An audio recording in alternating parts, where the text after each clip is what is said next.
Hello বন্ধুরা, আসসালামু আলাইকুম। কেমন আছেন সবাই? শামুস কিচেনে আরও একবার আপনাদের স্বাগত জানাই। তো আজকে আমি ট্যাংরা মাছ রান্না করব আলু দিয়ে, আর সেটাই আপনাদের সাথে শেয়ার করব। তো এখানে আমি ট্যাংরা মাছ নিয়েছি। তো মাছগুলোকে আমি কেটে ভালোভাবে ধুয়ে পরিষ্কার করে নিয়েছি। আর আলু দিয়ে ট্যাংরা মাছের ঝোল রান্না করলে খেতে কিন্তু খুবই ভালো লাগে। তো চলুন কথা না বাড়িয়ে আমরা মূল রান্নায় চলে যাই। এখানে আমি গ্যাসের উপরে একটি কড়াই বসিয়ে দিলাম। এখন আমি তেল দিয়ে দেবো।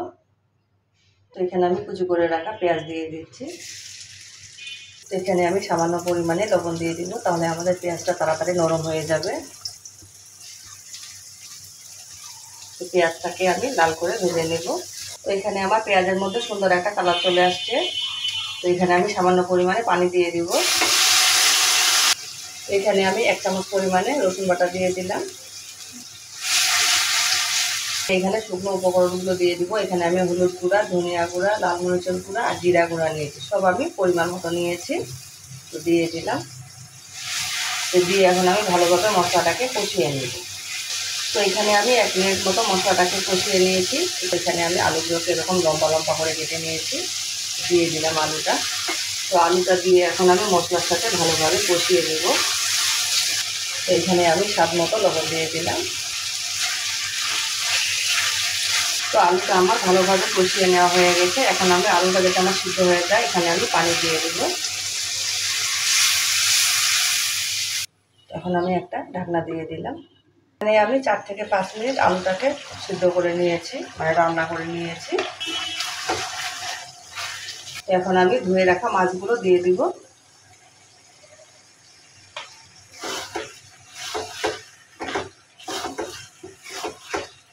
তো মাছগুলো দিয়ে আমি এখানে পানি দিয়ে দিব। তো পানিটা আমাদের এমনভাবে দিতে হবে যাতে আমাদের মাছটা সিদ্ধ হয়ে যায়, সুন্দরভাবে রান্না হয়ে যায়, আর আলুটাও পুরোপুরি রান্না হয়ে যায়। আর এখান থেকে আমাদের জন্য গ্রেভিটাও একটু থাকে। এইভাবেই কিন্তু আমাদের পানিটা দিতে হবে। আর এগুলো ছোটো মাছ রান্না করতে কিন্তু আমাদের বেশি সময় লাগে না। তো মাছটাকে ভালোভাবে নেড়ে চেড়ে আমি এখন একটা ঢাকনা দিয়ে দিব। ঢাকনা তুলে আমি কিন্তু একবার নেড়ে দিয়েছি। আর এখানে আমি 2টা কাঁচামরিচ এভাবে ভেঙে দিচ্ছি। তো বন্ধুরা, আমার কিন্তু মাছ রান্না হয়ে গেছে। এখন আমি উপর থেকে ধনিয়া পাতা দিয়ে দিব। আপনারা এই সময় লবণটা চেক করে নেবেন, লবণ ঠিক আছে কিনা। এটা কিন্তু ঠান্ডা হওয়ার পরে আরও অনেকটাই টেনে যাবে। তো ধনিয়া পাতা দেওয়ার পরে আর কিন্তু বেশিক্ষণ রান্না করা যাবে না। তো আমার রান্নাটা হয়ে গেছে। আমি এখন গ্যাসের ফ্লেমটা অফ করে দেব।